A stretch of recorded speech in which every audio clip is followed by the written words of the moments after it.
Magha-harvest tayo ngayon ng oranges at mandarins. Let's go!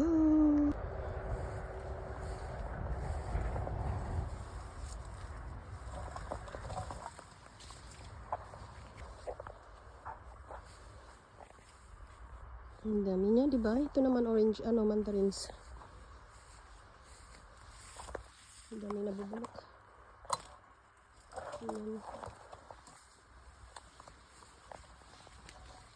So, ayan na tayo. Nag-harvest tayo. Ayan. Madami.